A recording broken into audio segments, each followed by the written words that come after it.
For me, honestly, I truly believe that mentorship is very important and very vital in anyone's career, especially if you're a person with the mentality of wanting to grow.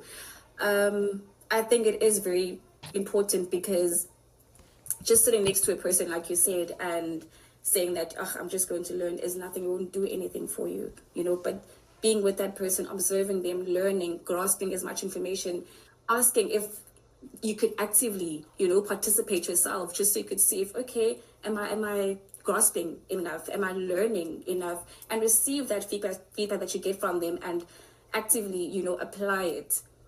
Like I said, with every feedback that you get from them, sit back, reflect, think about where you need to improve, and just be open-minded about everything and everything that they give back to you.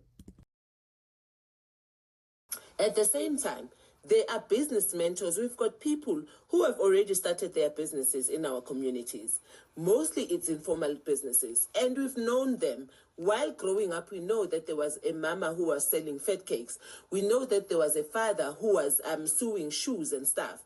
Go and talk to those people and find out, because they are the source of wealth. They will be of information. They will be able to tell you what they've been doing and how, and you can learn from that.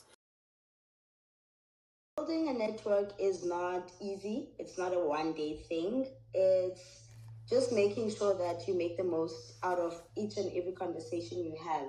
So practically what that looks like for me is that if I have a conversation with a stranger, I tell them who I am, what I do, what I'm interested in, and they tell me what they're interested in, what they do, and then I make sure that at the end of the conversation, I have their contact details. Should I need them in future, I know who to contact.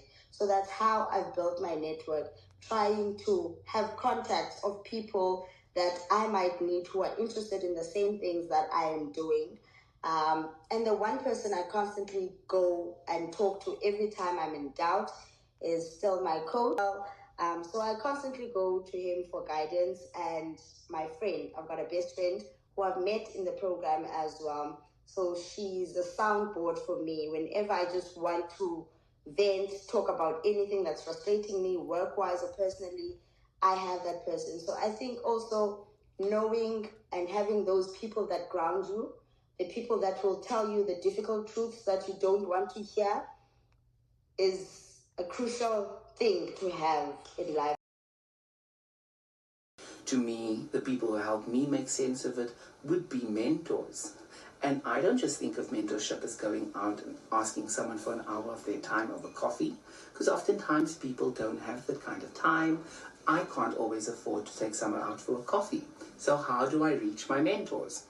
What I like to do is I follow them on LinkedIn, because this gives me an insight into what it is that they are doing. What is it that they are working on? Oftentimes they share some thought pieces, what it is that they're reading. Some might even share what podcasts they're listening to. And this gives you an insight into their thought process.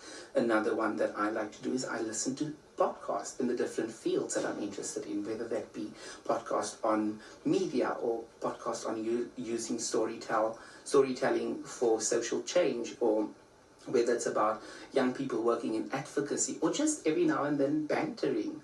It's a great way of accessing information from thought leaders, but also people who are skilled in the industry that you work in, to ensure that you are constantly pouring into your cup and upskilling and broadening your understanding of the spaces that you occupy.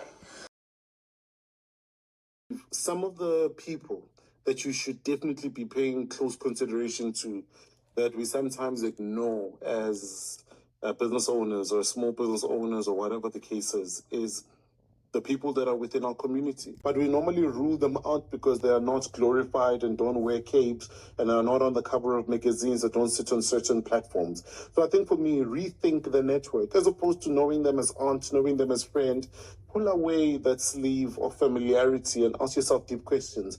So if they worked for SARS for the past 30 years or 40 years, what were they actually doing at SARS? And how could their knowledge be beneficial to me, since we've already then broken, which is the first barrier, which is the barrier of trust, which is the barrier of affinity. They know me, I'm always in their home, and they were most obliged in supporting me at almost no payment or no financial remuneration required.